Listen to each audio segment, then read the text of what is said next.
The morning sun painted the Korean mountains in golden light as Dr. Lee Hana stepped outside the research facility. She breathed in the crisp mountain air and smiled. This place felt like home to her, even though it was hours away from any city. The Wildlife Research Station had been her life's work for the past 8 years. Hannah walked along the path between the animal enclosures. Each one housed a rescued creature with its own story. There was Nabi, the black bear who had lost her mother. 2 poachers. Next to her lived Haniel, a golden eagle with a damaged wing that would never heal completely. Behind the main building, a pack of 3 wolves roamed in a large enclosed area. They had been found as cubs, abandoned and starving, but the most special resident was not in enclosure at all. Bahram, a massive Tibetan Mastiff, walked freely around the entire facility. His thick black and brown coat made him look like a small bear. At nearly 2 years old, he weighed over 60 kilograms and stood as tall as a small pony. Despite his size, Bahram moved with gentle grace around the other animals and humans. "Good morning, big guy," Hannah said as Bahram approached her. The dog's tail wagged slowly, and he pressed his huge head against her hand. She scratched behind his ears. Feeling the coarse fur beneath her fingers, Bahram had arrived at the station as a tiny cub, barely 2 months old. A farmer had found him alone and crying beside a road, his mother nowhere to be found. Most people would have taken him to a regular animal shelter, but the farmer knew about Hannah's work with special cases. From the moment Bahram arrived, he had never lived in a cage or enclosure. He simply belonged here, like family. The sound of laughter came from the direction of the main building. Hannah looked over to see her 12-year-old daughter Yuna running across the yard with Bahram bounding beside her. The girl and the dog had grown up together, and they moved like they could read each other's minds. When Yuna turned left, Bahram was already turning. When she stopped suddenly, he skidded to a halt right next to her. "Mom, watch this," Yuna called out. She held up her hand, and Bahram immediately sat. Then she pointed to a tree about 20 meters away. Bahram looked at the tree, then back at Yuna. She nodded, and the big dog trotted over to the tree, touched it with his nose, and returned to sit beside her again. "Very impressive," Hannah said, but she was not really surprised. Bahram had always been smart, even as a puppy. He seemed to understand not just commands, but emotions and situations. When other animals at the station were scared or hurt, Bahram would lie quietly nearby, offering comfort. When visitors came who meant no harm, he was friendly and calm. But when strangers approached with bad intentions, Bahram's entire body language changed. He became alert and protective without being aggressive. Dr. Park Jin-ho emerged from the main building, carrying a tablet and looking concerned. Jin-ho had been working at the station for 3 years. He was an expert in animal behavior and had studied wolves and bears across Asia. His specialty was understanding how rescued animals adapted to life in protected environments. "Hannah, we need to talk," Jin-ho said. "I have been monitoring the satellite feeds this morning. There are some unusual readings in the upper atmosphere." Dr. Kim So-min joined them from the medical building where she had been checking on Nabi's recent dental work. So-min was the station's veterinarian and had a gift for treating animals that others considered too dangerous or difficult. She had gentle hands and an even gentler voice that seemed to calm the most frightened creatures. "What kind of readings?" So-min asked, wiping her hands on a clean towel. Jin-ho showed them his tablet. The screen displayed charts and graphs that meant little to Hannah, but Jin-ho's expression told her they were important. "These are not weather patterns or natural phenomena. The energy signatures are completely artificial, and they are getting stronger." Yuna had stopped playing with Bahram and was walking toward the adults. The big dog stayed close beside her, his ears slightly forward in an alert position. Animals often sense things before humans did, and Bahram's behavior suggested he felt something was different. "Could it be military aircraft?" Hannah asked. "Sometimes they conduct training exercises in this region." "I checked with the air traffic control systems," Jin-ho replied. "No scheduled flights or exercises. And these signatures are unlike anything in our databases. The energy patterns are too regular, too organized to be natural, but too advanced." to be any known technology. Bahram suddenly lifted his head and stared at the sky. His body became completely still, like a statue. Yuna noticed immediately and looked up as well, following his gaze. The other animals in the facility began to show signs of unease. Nabi stood up in her enclosure and sniffed the air. The wolves gathered together in their area, looking upward. They sensed something, Soman observed quietly, all of them. High above the mountains, something glinted in the morning sunlight. At first it looked like a reflection off an airplane, but the object was not moving like any aircraft they had ever seen. It hung motionless in the sky, then shifted position instantly without any visible acceleration or flight path. "That is definitely not a helicopter," Yuna said, shading her eyes with her hand. More objects appeared, 5 in total, arranged in a perfect geometric pattern above the valley. They were too far away to see clearly, but their positions were too precise to be coincidental. Whatever they were watching the area below with obvious intelligence and purpose. Bahram moved closer to Yuna, not in fear but in a protective stance. His massive body positioned itself between the girl and the unknown objects in the sky. The wolves in their enclosure had gone completely silent, which was unusual. Even Haniel, the golden eagle, had stopped her normal morning calls and was staring upward with intense focus. "We should go inside," Hana said, feeling a chill that had nothing to do with the mountain air. "Right now." As the family and their animal companions moved toward the main building, none of them noticed the scanning beams that swept across the facility from the objects above. Advanced sensors recorded everything: the number of humans, their biological signatures, their technology level, and most importantly, the presence of what appeared to be various animal specimens, ready for collection. The beings operating those scanners had visited thousands of worlds. They had seen countless species and understood the universal pattern. Intelligent creatures dominated lesser ones. What they observed below fit their expectations perfectly. A small group of the dominant species tending to various animal specimens. In organized containment areas, they had no reason to suspect that their most basic assumption about life in the universe was about to be proven completely wrong. The objects in the sky grew larger as they descended toward the research station. What had seemed like distant specks now revealed themselves as sleek, silver vessels unlike anything humanity had ever built. They moved without sound, without visible engines, defying every law of physics that the people below understood. Commander Thex stood on the bridge of the lead vessel, studying the readings from their scanning systems. His tall, thin frame was covered in the standard gray uniform of the Velkari Empire. Like all members of his species, Thex had pale blue skin and large black eyes that could see across multiple light spectrums. His long fingers moved across control panels with practiced efficiency. "Report, Science Officer Nexer," Thex commanded in the clicking language of his people. Nexer turned from his station, his bald head reflecting the bridge lights. "The dominant species appears to be bipedal mammals. Commander, average height 1.7 meters.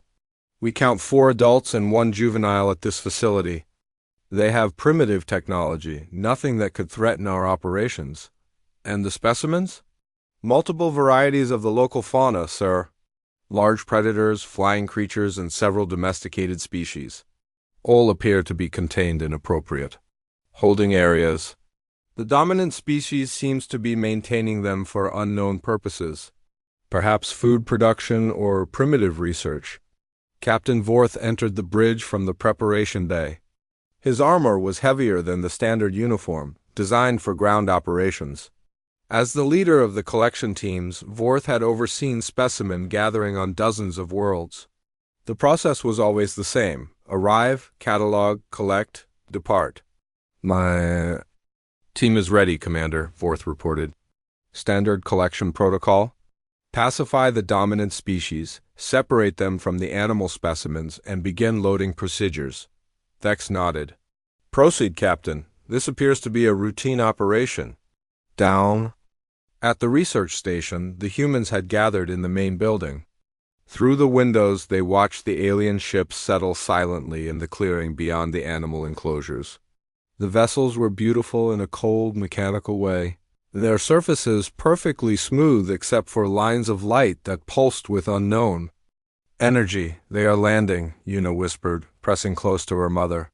Barum stood beside them, his massive body tense but not afraid. His dark eyes never left the alien ships. Jin-ho was frantically working on his communication equipment. "I am trying to establish contact," he said. "If these are intelligent beings, we need to show them we mean no harm." "Look at their ships," Solman said quietly. "This technology is far beyond anything we have. We need to be very careful." A beam of light shot out from the lead ship, scanning the building where they stood. The light was warm and left a tingling sensation on their skin. Barum growled low. In his throat, not a sound of aggression, but of warning. Throughout the facility, other animals began to respond. Nabi the bear stood at the front of her enclosure, watching. The wolves had gathered at their fence, alert and ready, the ships open without any visible doors or hatches. Instead, sections of their hulls simply became transparent and figures began to emerge. The beings that stepped out were clearly not human, but they moved with purpose and intelligence. They carried devices that hummed with energy and war equipment. That covered most of their strange, elongated bodies. Captain Vorth led his team of 12 soldiers toward the main building. Their instruments had already identified the location of all life forms in the area. The plan was simple: use neural suppression fields to render the subjects docile, then separate the intelligent species from the animals for individual processing. "Remember," Vorth spoke into his communication device, "the dominant species often form attachments to their animal resources. This is primitive behavior, but it can cause them to act irrationally. Maintain separation protocols at all times." The aliens reached the building and began to set up their equipment. Strange devices on tall stands created a field of blue energy around the entire structure. Inside, the humans felt a pressure in their heads, a drowsy feeling that made thinking difficult. "They are doing something to us," Hannah said, fighting against the mental fog. "Some kind of drug or technology." But as the neural suppression field strengthened, something unexpected happened. Barum moved closer to Una and began to push against her with his massive head. The contact seemed to help her resist the effects of the alien technology. When she touched him, her mind cleared. "Hold on to Barum," Una told the others. "It helps." One by one, the adults placed their hands on the big dog's thick coat. The mental pressure lessened, though it did not disappear completely.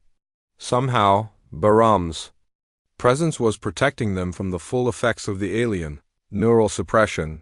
The aliens entered the building through the front door, which they opened with a device that simply made the lock disappear. Captain Vorth looked around at the humans, noting their positions and apparent resistance to the suppression field. This was unusual but not unprecedented. Some species had natural defenses against their technology. "You will come with us," Vorth announced in perfect English. The Valkyrie had translation technology that could decode any language within minutes of hearing it. "Do not resist. You will not be harmed if you cooperate." Jin-ho stepped forward, his hands raised to show he carried no weapons. "We welcome you to our world," he said carefully. "We wish to communicate with you, to learn about your people and share knowledge of ours." Vorth tilted his head, studying the human. "Communication is not necessary. You are specimens now. You will be processed according to standard collection protocols." "Specimens?" Hannah asked, still keeping one hand on Barum's neck. "We are intelligent beings, not animals to be collected." "That is acknowledged," Vorth replied. "Intelligence makes you valuable for research purposes. The non-intelligent creatures will serve other functions." More alien soldiers entered the building, carrying devices that projected energy fields. They began to direct the humans toward the door, but their attention was focused entirely on the people. They had scanned the animals outside and classified them as simple fauna, no different from livestock on any other world. This was their first critical mistake. As the humans were herded outside, Barum walked beside Una, his huge form partially shielding her from the alien devices. The soldiers noticed this but saw only a large domestic animal following its owner. They had no concept that the relationship might be anything more than simple biological programming. The juvenile appears to have formed an attachment to this creature, one soldier reported to Vorth. Standard separation procedure? Affirmative. Vorth replied. The animal specimens go to the secondary holding vessel. The intelligent subjects to the research ship. They had just made their second critical mistake. As energy barriers began to form around the different areas of the facility, separating humans from animals, the aliens failed to notice the look that passed between Yuna and Baram. It was not the simple bond between owner and pet that they expected to see. It was the silent communication between family members who had never been apart and who would not accept separation now. The aliens had technology that could suppress neural activity and create impenetrable barriers, but they had never encountered anything like the bond that existed on this small research station. They were about to learn that some forces in the universe could not be measured, contained, or understood by their advanced science. Love, loyalty, and family bonds were about to prove stronger than any technology the Valkyrie Empire possessed. The energy barriers hummed to life around the research station, creating invisible walls that separated different sections of the facility. The aliens had divided the area into zones, one for the humans, another for the large animals, and a third for smaller creatures. Their technology was precise and efficient, designed from centuries of experience collecting specimens across the galaxy. Dr. Soman found herself pressed against the barrier that now stood between her and Nabi's enclosure. The black bear was pacing back and forth, clearly agitated by the strange energy field and the presence of the aliens. Soman placed her palm against the barrier, and sparks of blue light danced around her fingers. Nabi, it's okay, she called softly to the bear. Stay calm, girl. The bear looked directly at Soman and made a low huffing sound. It was a noise Soman had heard hundreds of times before, Nabi's way of saying she understood but was worried. The alien soldiers nearby noticed the interaction but dismissed it as meaningless. On every world they had visited, the dominant species made sounds at their animals. It was just primitive behavior. Science Officer Nexer approached the barrier where the humans were contained. His large black eyes studied them with the detached interest of a researcher examining insects. He carried a device that recorded everything. He observed, building a database of this new species for future reference. Fascinating, Nexer said to Captain Vorth. They continued to vocalize toward the animal specimens even after separation. This attachment behavior is stronger than we typically observe. Irrelevant, Vorth replied. Attachment behaviors always fade once proper conditioning begins. Focus on preparing them for transport. But Jingho was not going to let this happen without trying to communicate. He stepped forward and spoke directly to Nexer. You don't understand what you're seeing here. These animals are not just specimens to us. They are family members. We have relationships with them that go beyond simple ownership. Nexer tilted his head, considering the words. The translation device had given him the meaning, but the concept made no sense. Family members? He repeated. You share genetic material with these creatures? Not biological family, Jinho explained patiently. Chosen family, we care for each other. We protect each other. When one of us is hurt, the others feel pain too. Impossible, Nexer stated flatly. Our research across 400 worlds has shown that intelligent species always dominate lesser creatures. There is no reciprocal relationship. The animals serve the intelligent beings, not the reverse. Hannah joined the conversation, her voice urgent. Then your research is incomplete. On Earth, we have evolved together with these animals. We are partners, not masters and servants.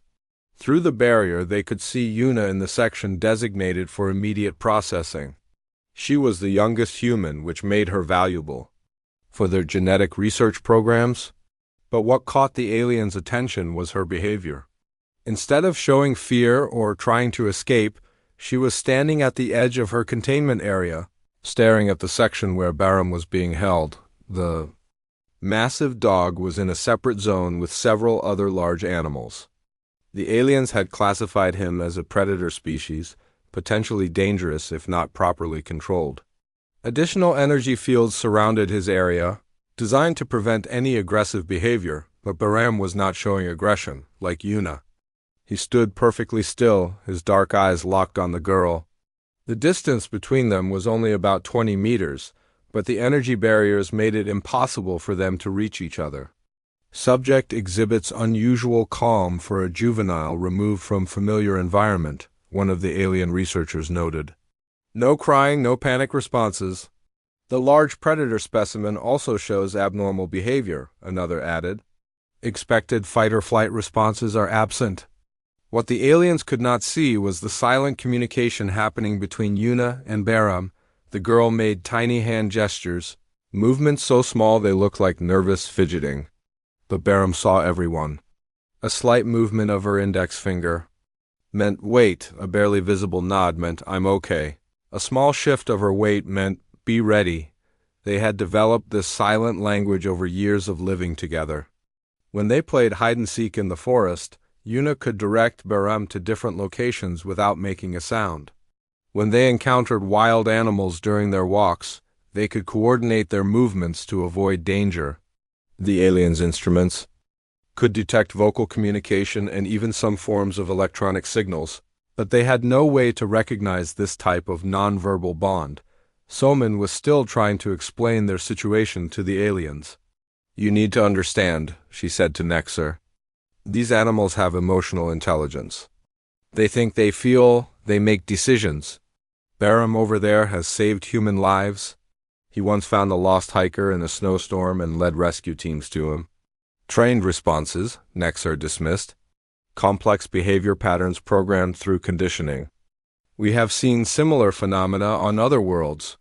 The animal performs actions that benefit the dominant species because it has been rewarded for such behavior. No, Soman insisted, he wasn't trained to do that. He chose to help because he understood that a person was in danger. That's not programming, that's compassion. Captain Vorth was growing impatient with the discussion. Enough analysis. Begin. The extraction procedures. The research vessel is prepared to receive the intelligent specimens. The animal transport can handle the remaining creatures. More alien soldiers entered the facility, carrying devices that projected transport fields. These were designed to move subjects without physical contact, reducing the risk of injury or contamination. The process had been refined through countless collection operations, and it was always efficient. They began with the animals, starting with the smaller creatures. Haniel the golden eagle was surrounded by a glowing field and lifted gently from her perch. The energy field supported her completely, preventing any struggle or escape attempt. Within seconds, she was floating toward the animal transport ship. The wolves were next. The three pack members had been standing together since the barriers first appeared, but now they were separated and processed individually. Each Volf was encased in its own transport field and moved toward the ship. Nabi the bear required a stronger field due to her size and strength, but the process was the same. She disappeared into the transport vessel, leaving Soman watching helplessly. Through the energy barrier. You're making a terrible mistake, Hannah called out to the aliens. When you separate us from them, you're destroying something precious. Something you'll never understand if you continue this way. We understand perfectly, Vorth replied. This is a standard collection of biological resources and intelligent specimens. Your emotional attachment to these creatures is noted in our records, but it is not relevant to the extraction process. The alien soldiers were now preparing to move Bahram. The massive dog had remained motionless throughout the processing of the other animals. But as the transport field began to form around him, something changed. His stillness was no longer calm. Waiting, it became the perfect quiet of a predator calculating the exact moment to strike, but he did not strike. Not yet. Yuna's hand signals had told him to wait, and Bahram trusted her completely. Even as the energy field lifted him from the ground and began carrying him toward the transport ship, his eyes remained fixed on the girl. The aliens saw this as normal animal behavior, the creature looking for its familiar human presence during a stressful situation. They had observed similar responses on dozens of worlds. Animals often look toward their owners when being removed, seeking comfort or direction that would never come. They could not have been more wrong. What they were witnessing was not dependence or confusion, it was strategy. Yuna and Bahram were not just watching each other during separation. They were preparing for reunion. As Bahram disappeared into the transport vessel, Yuna finally moved. She walked to the center of her containment area and sat down cross-legged on the ground, her hands folded in her lap. To the aliens, she appeared to be accepting her fate, showing the resignation they expected from young subjects. In reality, she was positioning herself exactly where she needed to be for what was about to happen.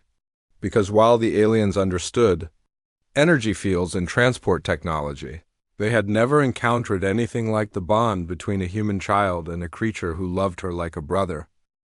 The alien transport ship hummed with activity as the collected animals were placed in holding chambers. Each creature was secured in a separate containment unit, designed to keep them calm and manageable during the journey to the research facilities. The Valkyrie had perfected this system over centuries of specimen collection, and it had never failed. But they had never collected animals from Earth. Inside his containment unit, Bahram lay perfectly still. The chamber was designed to suppress aggressive behavior and induce a peaceful, sleepy state in captured creatures.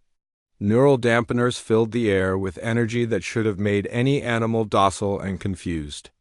Yet Bahram's dark eyes remained alert and focused. He could smell the other animals from the research station nearby. Nabi's scent carried the stress of captivity, but also something else: patience.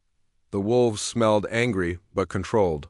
Even Hanuel, despite being a bird, somehow conveyed a sense of waiting through the chemical signals that only animals could detect. They were all waiting for the same thing. On the main ship, Yuna was being prepared for transfer to the research laboratory. The aliens had decided to begin their studies immediately, taking advantage of the young subject's adaptability. They expected her to adjust quickly to captivity. As juvenile specimens usually did, 2 alien scientists approached her containment area. Dr. Kaleth was the expedition's biological research specialist, and his assistant Morvik carried scanning equipment designed to perform detailed analysis of new species. They had processed thousands of subjects and viewed this as routine work. Begin with basic neural mapping, Dr. Kaleth instructed. Standard procedure for intelligent juveniles. But as they began to set up their equipment, Yuna did something unexpected. She stood up and walked to the edge of her containment field, placing both hands against the energy barrier. The contact caused sparks of light to dance around her fingers, but she did not pull away. Interesting, Morvik observed. No fear response to the barrier energy. Most subjects avoid contact after the first experience. Yuna looked directly at Dr. Kaleth and spoke clearly. You need to bring Bahram back here right now. The animal specimens are being processed separately, Kaleth replied through his translation device. Attachment behaviors will diminish once proper conditioning begins. You don't understand, Yuna said, her voice calm but urgent. Bahram is not just an animal. He is my family, and he will not let you take me away from him. Dr. Kaleth made notes on his recording device. Subject shows strong attachment delusion. Believes the predator specimen has human-like emotional responses. Recommend immediate psychological conditioning to break these false connections. What none of the aliens realized was that Yuna's words were not just meant for them. Her voice carried through the ship's communication system, reaching every section including the animal holding area. Bahram heard every word she spoke, and more importantly, he heard the tone of her voice. She was not afraid. She was giving him permission. In the animal transport ship, something changed. The neural dampeners that should have kept all the creatures calm and sleepy began to fail. Not because of equipment malfunction, but because the animals were actively fighting against the effects. Bahram stood up in his containment unit. The chamber was designed to hold creatures twice his size, built with materials that could withstand the strength of the galaxy's most powerful predators. But it was designed to contain animals that fought with instinct and desperation, Bahram was not fighting with instinct. He was fighting with purpose. The massive dog began to push against the containment field with steady, measured pressure. Each push was calculated, testing the energy barrier for weak points. He was not throwing himself against the walls in panic. He was problem-solving. On the main ship, alarms began to sound. Captain Vorth rushed to the monitoring station where his technical officer was staring at readings that made no sense. "Report," Vorth demanded. "The animal transport is showing unusual energy fluctuations," the officer replied. "The containment systems are stable, but power consumption is increasing rapidly. Cause? Unknown, sir. The animals appear to be resisting the neural dampeners actively. We have never seen this behavior before." In her containment area, Yuna smiled. She could not see Bahram, but she could feel him. The bond between them had grown stronger over 2 years of constant companionship. When he was determined, she felt his determination. When he was focused, she felt his focus, and right now, she felt his love and his anger. The containment unit around Bahram began to crack. Not the physical structure, but the energy field itself. By applying constant, focused pressure to a single point, he had found a weakness in technology that had held thousands of creatures across the galaxy. The field flickered once, twice, then collapsed completely. Bahram stepped out of the broken containment unit and immediately moved to the nearest chamber holding one of the wolves. He did not attack the technology randomly. Instead, he used his massive paws to apply pressure to the exact same point where his own container had failed. Within minutes, all 3 wolves were free. Working together, they released Nabi from her larger containment unit. The black bear emerged angry and ready to fight, but she looked to Bahram for direction. The big dog had become the pack leader not through aggression, but through intelligence and purpose. Together, they freed Haniel and the remaining animals. But instead of trying to escape the ship, they did something that terrified the alien crew. They began to organize. "Impossible," Captain Vorth whispered as he watched the security feeds. "Animals cannot coordinate complex behavior without training. They cannot plan." But the animals from Earth were doing exactly that. Bahram was directing the others using body language and low sounds that the aliens' instruments could not interpret. The wolves took positions near the ship's corridor entrances. Nabi positioned herself near the main power systems. Haniel found a perch that gave her a view of multiple ship sections. They were not just escaping. They were taking control. On the main ship, Dr. Kelleth was trying to continue his examination of Yuna when the power systems began to fluctuate. Emergency lighting activated as primary systems went offline one by one. "What is happening?" he demanded. Yuna looked at him with the calm confidence of someone who knew exactly what was happening. "Bahram is coming for me. I told you he would not let you take me away from him." "Impossible," Dr. Kelleth insisted. "It is just an animal. It cannot understand complex situations or plan strategic responses." The ship shuddered as something large impacted the hull from the inside, then again and again. Each impact was precisely placed, targeting structural weak points that should have been impossible for an animal to identify. "You still don't understand," Yuna said as the containment field around her began to flicker. "Bahram is not just an animal, he is my brother. And on Earth, we protect our family." The final impact came from a different direction, perfectly coordinated with the others. The energy barriers throughout the ship failed simultaneously as the animals cut power to the containment systems. As alarms screamed and emergency protocols activated, Bahram appeared in the corridor outside Yuna's holding area. His massive form filled the space and his dark eyes burned with protective fury. But when he saw Yuna, his expression changed to one of relief and joy. "Good boy," Yuna said softly as the broken containment field disappeared completely. "I knew you would come." The aliens finally understood that they had made a terrible mistake. This was not a simple animal acting on instinct. This was a creature who loved a human child enough to tear apart a starship to reach her. And now he was free, angry, and no longer alone. The research station had become a battlefield, but not the kind the Velkari Empire had ever encountered before. Their advanced weapons and tactical systems were designed to fight organized military forces or suppress primitive populations. They were not prepared for a war between species that fought as one family. Bahram moved through the corridors of the main ship with Yuna beside him, the massive dog's presence both protective and comforting. Behind them came the other rescued animals, no longer acting like separate creatures but as a coordinated team. The wolves flanked their movement, Nabi provided heavy support, and Haniel scouted ahead from air vents and maintenance shafts. On the bridge, Commander Dex watched his carefully planned operation fall apart in ways that defied every military manual in the Valkyrie database. "Status report," he demanded. "Both ships are compromised," his tactical officer replied. "The animals have disabled primary containment, damaged power systems, and somehow freed the human subjects. They are moving toward the exit ports." "How is this possible?" Vex asked. "They are just animals. No weapons, no technology, no communication systems." "Sir," the communications officer interrupted, "we are receiving signals from the surface. The humans left behind are coordinating with the escaped subjects." On the ground, Dr. Hana had found a way to communicate with her daughter, despite the alien jamming systems. She could not send complex messages, but simple signals were getting through. More importantly, she could hear what was happening on the ships through the aliens' own communication channels, which they had carelessly left unencrypted. "Jinho."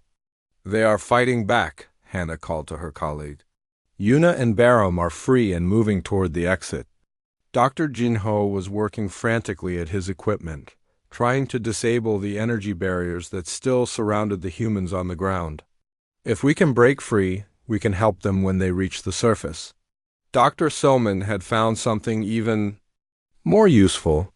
In their rush to set up containment systems, the aliens had left several of their control devices unguarded. She could not read the alien symbols, but she could observe which controls caused which effects. "I think I can open some of these barriers," she called to the others, "but we need to be ready to move fast." Inside the ship, the aliens were discovering that their technological advantage meant nothing when their opponents used tactics they had never imagined.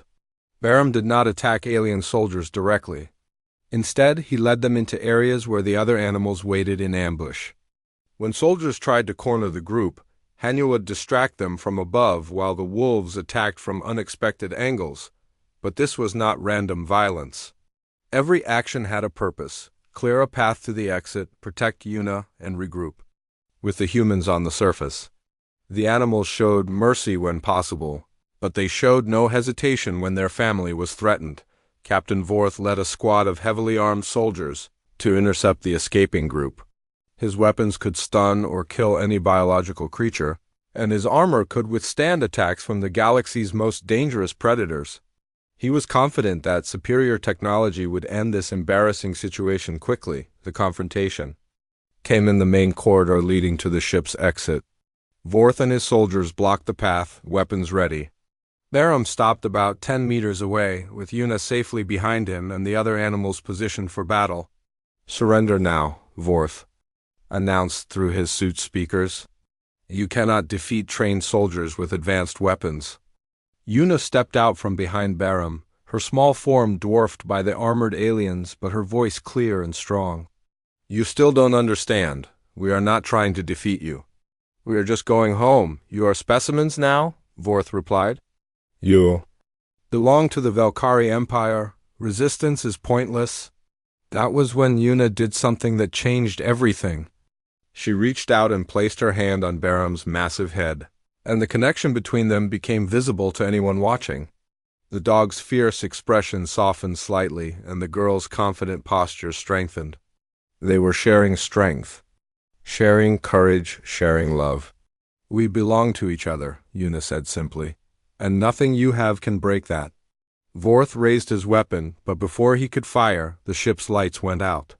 In the darkness, the animals moved with perfect coordination, while the aliens stumbled with their artificial vision systems. By the time emergency lighting activated, Vorth and his soldiers were surrounded, but instead of attacking, Bahram simply walked past them toward the exit. The other animals followed, ignoring the soldiers completely. The aliens' weapons were useless, because shooting would risk hitting their own people in the confined space. "Let them go," came Commander Thex's voice over the communication system. "Fall back to minimum safe distance." As the group reached the ship's exit, they could see the research station below. The humans on the ground had managed to disable their containment barriers and were running toward the landing area. The family reunion was about to be complete, but the aliens were not finished. As Barum and Yuna reached the ground, energy beams shot out from the ships above. Not weapons, but scanning systems that analyzed everything they had witnessed. The data was already being transmitted to the Valkyrie High Command, along with urgent recommendations. Dr. Hana reached her daughter first, wrapping the girl in a fierce hug while Barum pressed against them both. Jinho and Soman arrived moments later, completing the circle of human family that had been broken just hours before. "Are you hurt?" Hana asked, checking Yuna for injuries. "We are fine, Mom," Yuna replied. "Barum took care of everything." The massive dog was greeting each human in turn, his tail wagging for the first time since the aliens had arrived. But his eyes remained alert, watching the ships above. The immediate danger was over, but the situation was far from resolved. Commander Thex appeared at the main ship's exit, no longer in battle armor but wearing a standard diplomatic uniform. He approached the reunited family slowly, his hands visible and empty of weapons. "I must speak with you," he called out. "What we have witnessed here changes everything we thought we knew about your species and your world." Dr. Jinho stepped forward. "As the group's spokesman, we tried to tell you. We tried to explain what you were seeing. You would not listen.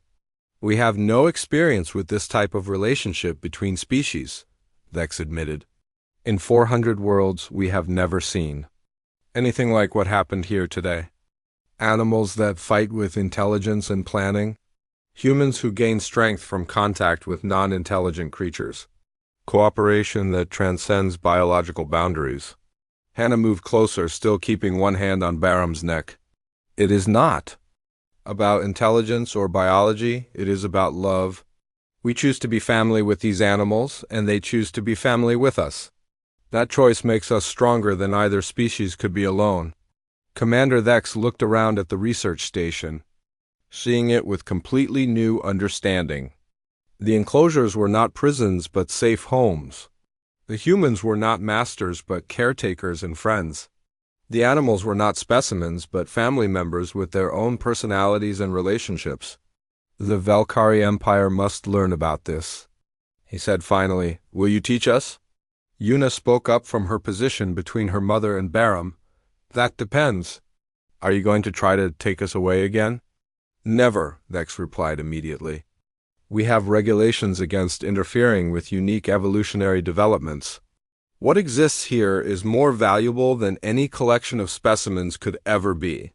As the alien ships began to power down their weapons and assume non-threatening positions, the family at the research station remained together. They had proven that love could overcome technology, that bonds of choice could be stronger than barriers of force, and that sometimes the greatest strength came not from domination but from partnership. The aliens had come to collect animals and humans.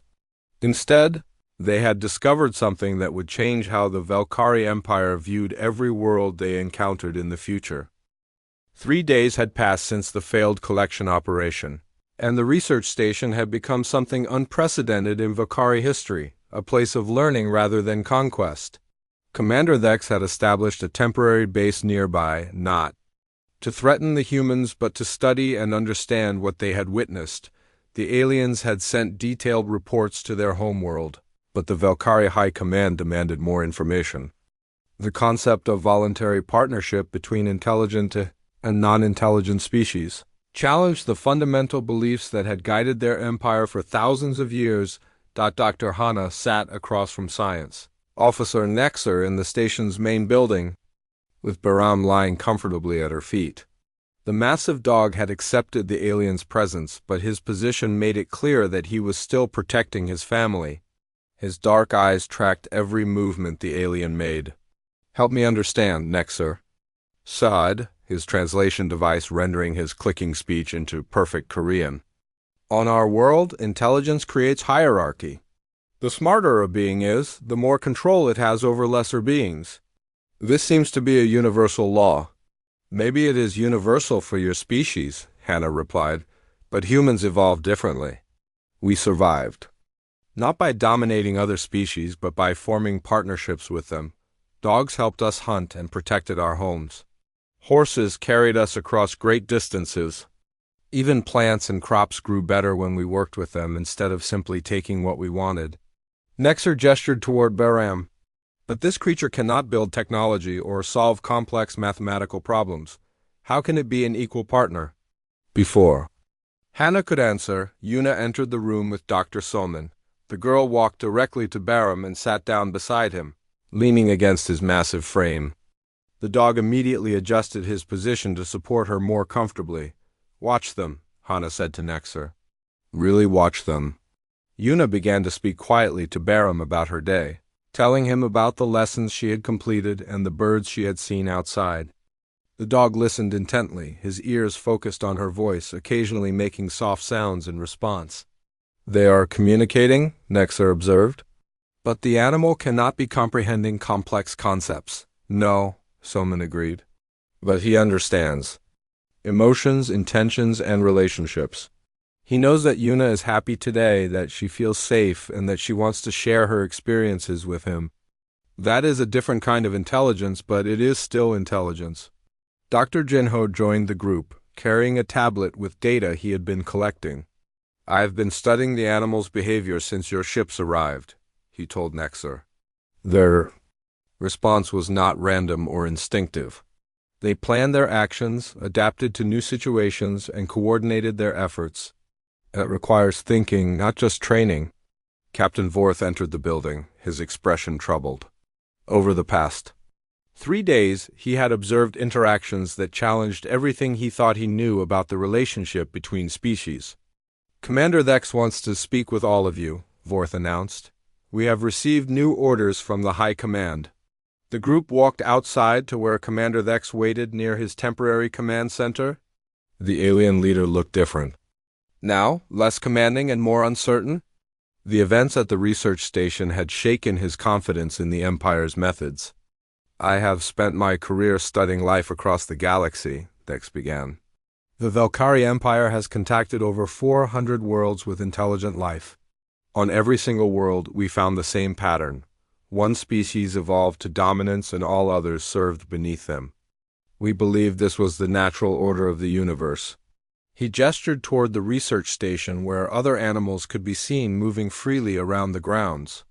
What exists here should be impossible according to everything we know. Yet, we have witnessed it with our own instruments and recorded it for analysis. So what happens now? Hannah asked. Do you report back that Earth is too strange to conquer? The High Command has declared Earth a protected research zone, Thex replied. No Velkari ships will be permitted to collect specimens or establish colonies here. Instead, we will study your world to understand how this partnership between species developed. Yuna looked up from where she was playing with Baram. Does that mean you will leave us alone? More than that, Thex said. It means we will learn from you. The Velkari Empire has always grown through conquest and collection. Perhaps it is time we learn to grow through cooperation instead, Dr. Jinho stepped forward. We would be willing to share our knowledge, but only as equals. No more treating us like specimens or assuming you know better than we do about our own world. Agreed, Thex replied immediately. In fact, the High Command is so interested in your partnership methods that they have asked me to remain here as a permanent ambassador. We want to understand not just how your relationships work, but whether similar partnerships might be possible on other worlds.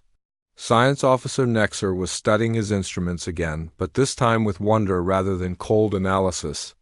I have been observing the emotional resonance between human and animal subjects, he reported. The bioelectrical patterns show synchronized responses that suggest genuine empathy and shared experience. This is not dominance or submission, it is true partnership. Over the following weeks, the research station became a bridge between two very different ways of understanding life.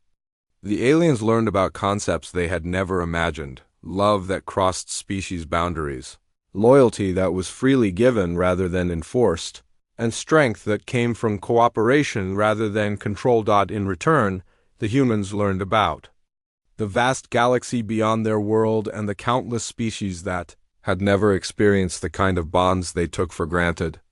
Some of the alien technology was shared, but always with the understanding that it would be used to help rather than dominate. Baram became something of a celebrity among the Valkyrie research team. They had never encountered an animal that could inspire such loyalty while showing such intelligence and emotional depth. The massive dog seemed to understand that he was helping to teach the aliens something important, and he tolerated their studies with patient dignity. But the most important changes happened in the quiet moments. When Yuna fell asleep during an afternoon lesson, Baram carefully positioned himself to provide a comfortable pillow for her head. When Dr. Soman worked late treating a sick Volf, Nabi the bear sat outside the medical building, keeping watch. When storms threatened the station, all the animals worked together to secure equipment and protect the humans. These simple acts of care and protection spoke louder than any scientific explanation could. The aliens began to understand that strength did not always come from being the strongest or smartest. Sometimes it came from choosing to care for others, even when they could not offer anything in return. 6 months after first contact, Commander Thek submitted his final report to the Valkyrie High Command. In it, he recommended a complete change in how the Empire approached new worlds. Instead of seeking resources to collect, they should seek relationships to build. Instead of assuming dominance, they should offer partnership. The research station continued its work, but now with a broader mission. Scientists from across the galaxy came to study the bonds between species on Earth. Some left with new understanding, others with new hope for their own worlds, and through it all, Yuna and Baram remained at the heart of it all, living proof that the strongest force in the universe was not technology or intelligence, but the simple choice to love and protect one another. They had taught an entire galactic empire that family was not about biology or hierarchy, but about the willingness to fight for each other when it mattered most. In the end, the aliens had come to Earth seeking specimens and resources. Instead, they found something far more valuable: the understanding that true strength came not from conquest, but from the bonds of love that could unite any species willing to open their hearts to partnership. The beast they had thought was just an animal had indeed fought like a brother for the girl he loved. And in doing so, he had changed the galaxy forever.